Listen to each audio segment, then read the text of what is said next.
It's a household name which changed the face of the British holiday. Butlins made us into different people. Generations of holidaymakers have spent their summers there. They pulled out all stops to make you enjoy your eating. By God, they've done it nicely. All these gags about I joined the escape committee and all this stuff wasn't true. People had a marvellous time. But it's also a place where stars were born.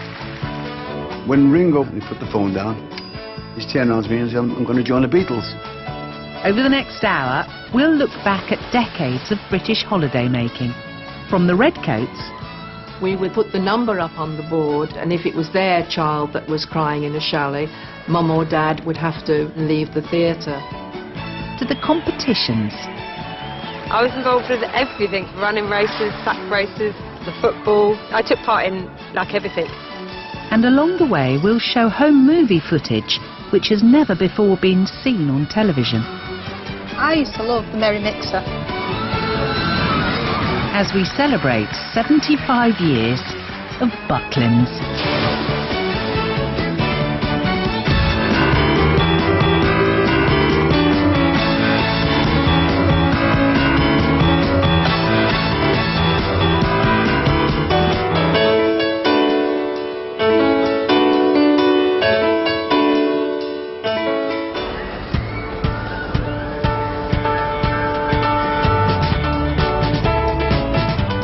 In 2011, over 7 decades after opening their first holiday camp, Butlins still attracts more than 1 million visitors a year to its 3 resorts at Bognor, Skegness and Minehead.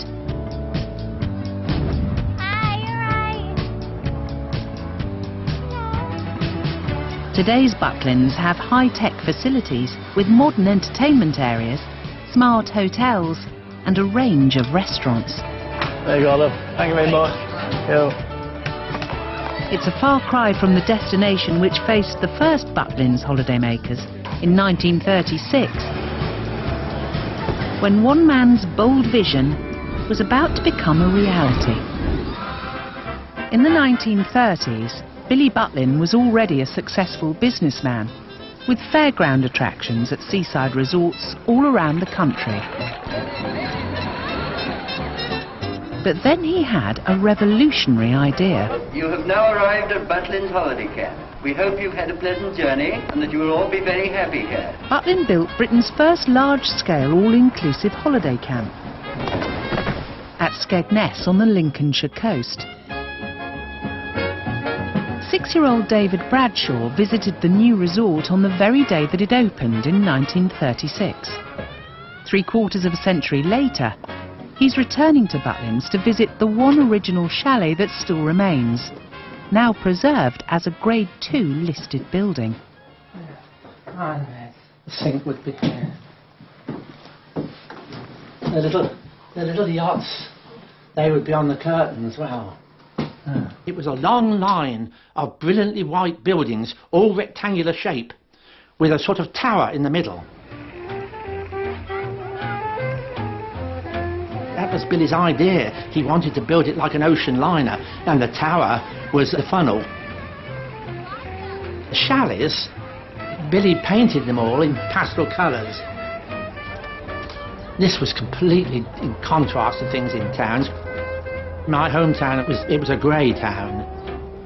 To come to Skegness and see the bright colours and these white buildings, it was a wonderland. Butlin targeted normal working families with an all-inclusive weekly charge of £2 and 5 shillings. That's just over £100 in modern money. In my opinion, it was the world's very first packaged holiday, where people could come and pay one sum of money and they didn't have to pay anything else. Billy Butlin had successfully launched his new empire, one which would become an enduring symbol of the Great British Holiday. But he was still missing one vital ingredient. People were very reserved that time, you know.